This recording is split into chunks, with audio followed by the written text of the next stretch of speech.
Some really interesting experiences over a period of time. When I was at Mars, I was at Mars with Monkey and Phil and a lot of others. And when I was quite young, which was a long time ago, when I was quite young, they said to me, right, we've got this thing from America, it's called management development. I said, oh Christ, what's that?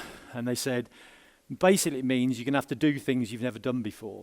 I said, okay, what is that then? They said, well, you're going to have to work in the factory. So I went and worked in the factory, and I worked on the Maltesers line. Everybody knows what Maltesers are? Well, the Maltesers line is in a building like this. It's twice the length of this. There's a line that goes down the middle.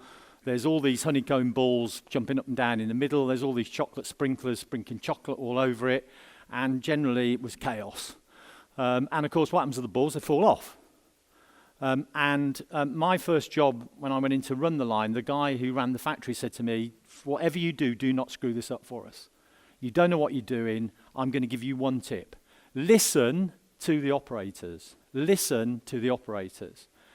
And my first job, I was given a broom, and I had to sweep the Maltesers up as they fell off the side of the line. And you can imagine, there's hundreds of Maltesers. I'm running around with a brush. The balls are going all over the place. The guys and girls watch me do it for an hour. Then they say, right, now we'll teach you how to do it. And of course, what you do, you tread on them, and then you sweep them up. And that was my first lesson in what I've always applied ever since, which is, in business, I listen to the operators. I listen to the people who do the work. It drives everybody mad in the organization, because I say I'm only interested in two things. I'm interested in a bit the strategy up here, then I'm absolutely only interested in what the people who do the work every day are saying and what they think about the business. In Asda, which is very important to us, it is, the most important thing to win the hearts and minds of people there was, make everybody feel they're all part of the same thing. So our number one value was the thing, we are all colleagues, one team. We are all colleagues, one team.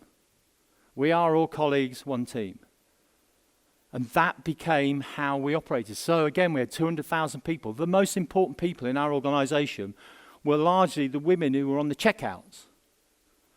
They were the most important people in the organization because they were the ones who interfaced with our customers every single day. So that's where we put all our effort.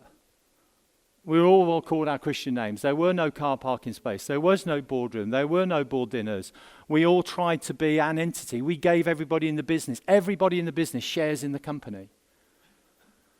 And when the business succeeded after a period of time, all of those people who had shares in the company, they cashed them in. And they got 400, 500, 600, 700 pounds. Doesn't seem a lot. It's a lot to lots of people. And instead of giving them in their pay, I sent them a check. So they could physically have a check for £700, not something that came in their pay. And what did they do with it? They bought fridges, they paid for weddings, they bought TVs, they went on holiday. And all those things became, I did that with the money that I got from being an Asda colleague. And the other way you win hearts and minds is how you talk with people. Brexit, a classic example, election, government talks at people. They talk at you. They tell you what's good for you, what's bad for you. They tell you what you want to know. You don't get anywhere if you talk at people. You get somewhere if you talk with people.